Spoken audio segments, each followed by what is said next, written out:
Welcome to part 2 of the Cross-Program Consolidated Monitoring Tool video series. I am Shauna Andrews, Consolidated Program Administrator for the Northeast region. The purpose of today's recorded presentation is to provide an overview of the compliance expectation for elements 6 through 11, Title I, Part A program activities. If your PSU does not receive Title I funds, PRC 050, then you do not need to submit compliance documentation for this element in SharePoint.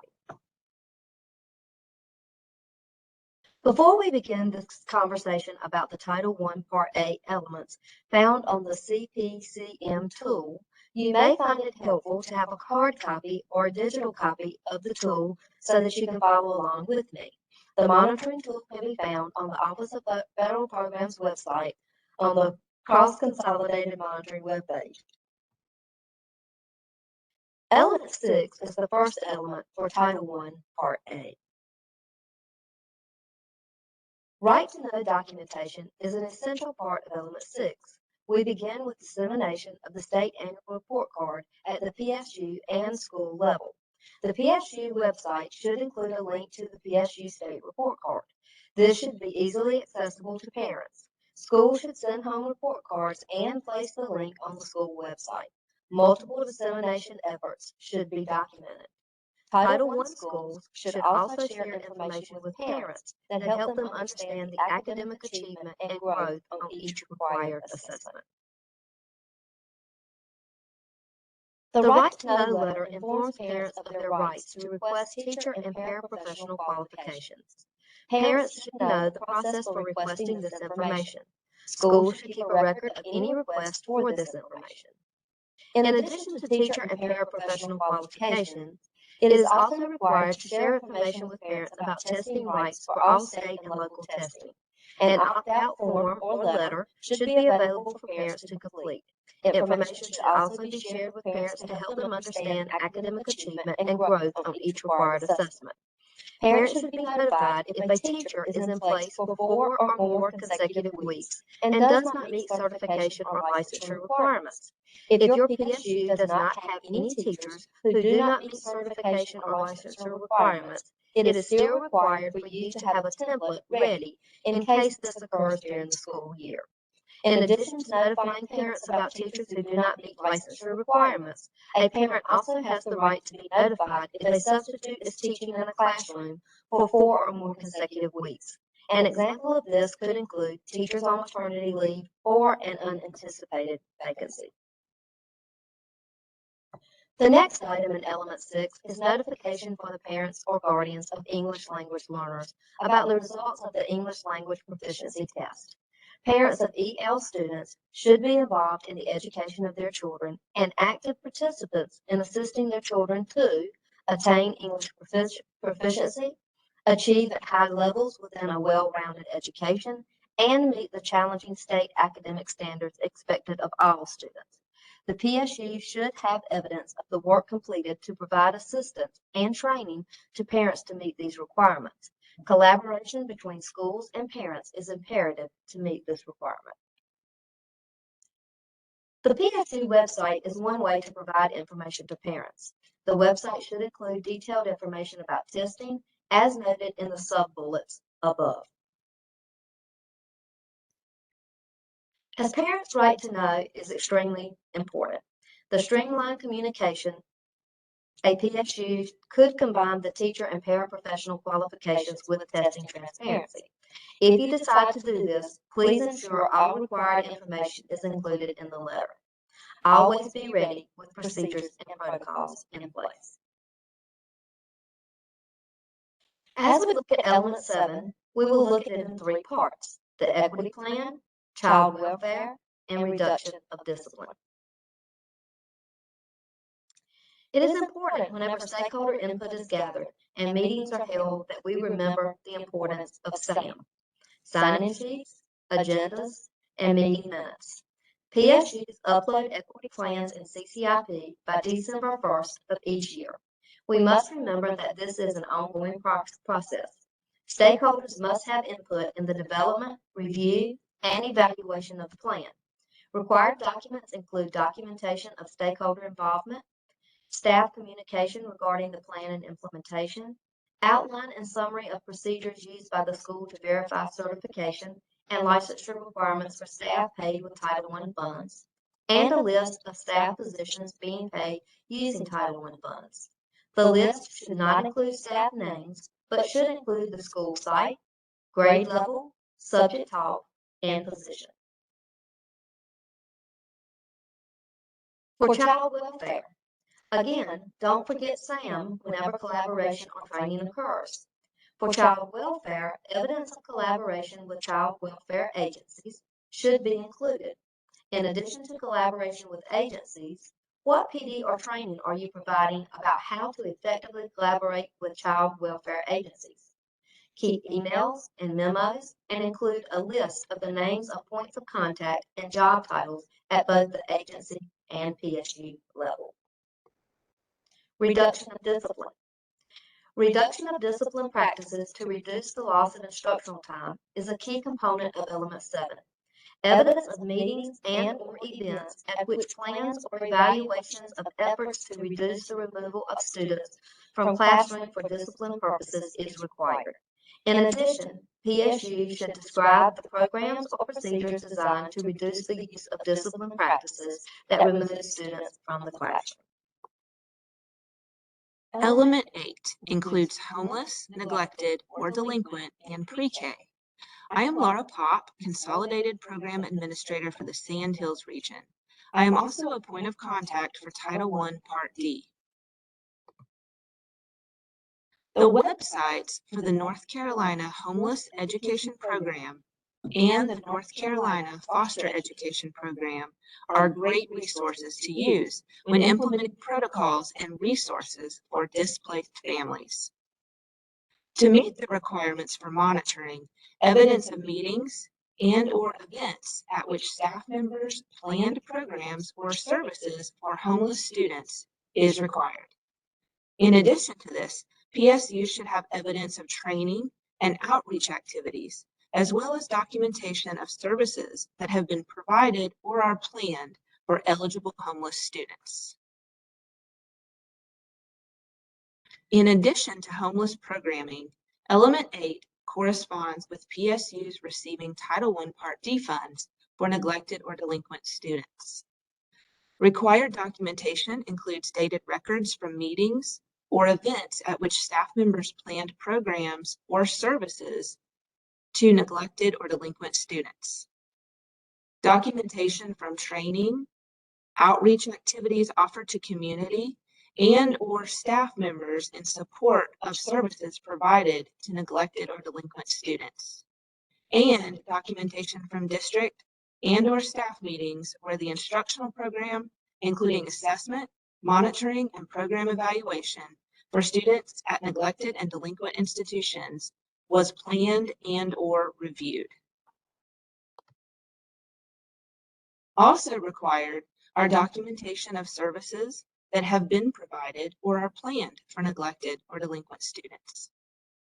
Documentation related to the implementation of the Title I-D program, including expenditure reports, staff schedules, rosters indicating roles and points of contact between the PSU and the institution, a description or list of supplies and materials purchased, a description of academic supports or other services, and communications with community partners related to Title I-D activities and expenditures. Documentation related to evaluation of the instructional program, such as assessment results or surveys with the resulting analyses, is also required. Finally, if regular educational services are provided by the local institution for neglected or delinquent students, and the agreement has not already been uploaded in CCIP, then documentation should also include the agreement between the PSU and the institution of how participating schools will coordinate with facilities to ensure youth are participating in an education program comparable to one operating in the local school that these youth would attend. In addition to neglected and delinquent students, Element 8 also corresponds with pre-K. If you do not have Title I funded pre-K, but you have a kindergarten in your PSU, you are still responsible for coordinating the transition to kindergarten. PSUs must implement the strategies that are included in the MOU, including the following: transition meetings to review and plan transition from pre-K to kindergarten, outreach activities, PD for staff and stakeholders learning about the transition from early childhood programs, and documented outreach evidence. Pre-K practices, processes, and protocols are important for PSUs using Title I to fund preschool. The bullets on the slide outline the evidence needed. The first is documentation of protocols to support pre-K to kindergarten transition, such as schedules of events, job descriptions, and procedures for enrollment. A copy of the multi-selection criteria worksheet should also be included. Evidence of the curriculum and a description of the Title I classroom instructional monitoring practices should also be provided. When you plan for Element 8, don't forget to reference the North Carolina Homeless Education Program website and the North Carolina Foster Education Program website. These websites provide a lot of useful resources and guidance. They will also help you develop appropriate protocols for the identification of displaced students. Don't forget that transition activities are applicable to every PSU that has kindergarten, even if you do not use Title I funds for pre-K.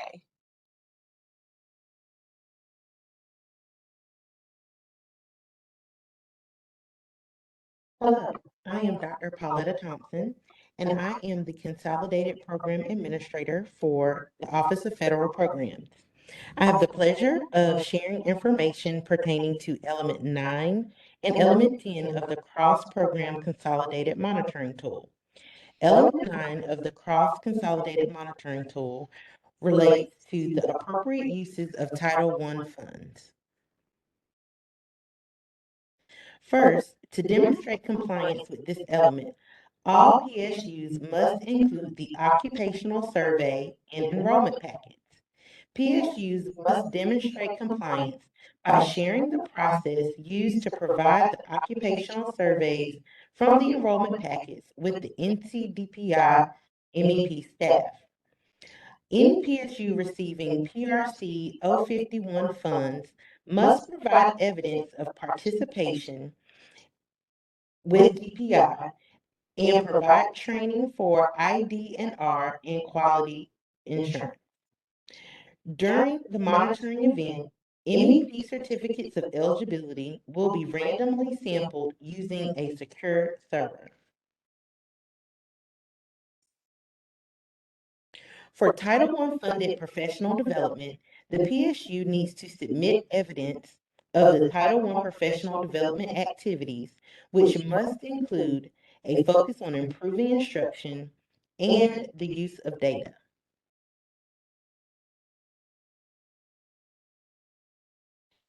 Element 10 requires PSUs to provide documentation of the support and implementation of targeted assistance programs, school-wide programs, and schools identified as comprehensive support and improvement, or CSI, and targeted support and improvement, or TSI. If your PSU operates a targeted assistance program, documented procedures and the selection criteria used to identify eligible students are to be submitted as required evidence. Consultation of stakeholders and notification to parents about the selection of their child for targeted assistance services must be provided. For school-wide programs, a comprehensive needs assessment is required. If the PSU uses NC STAR, the comprehensive needs assessment can be completed in NC STAR and not be a separate document. Schools should have a school improvement plan which outlines the plans for the school to increase student achievement. Student achievement plans, school improvement plans must be made public and evidence of stakeholder input must be evidenced.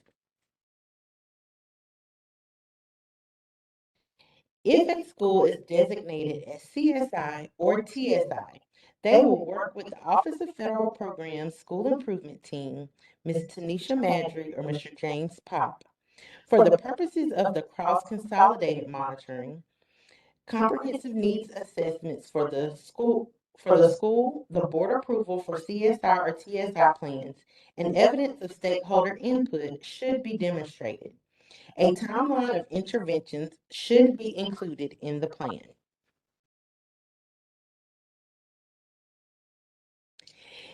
If the PSU uses NC Star, be sure that recent meeting minutes and the most current plan can be viewed by guests by clicking on the Guest Page Share checkbox as seen on the screen. Also, the agenda must be converted to meeting minutes after each meeting. External stakeholders on the school improvement team should also be clearly identified. The timeline of CSI and TSI interventions can be denoted in the school improvement plan.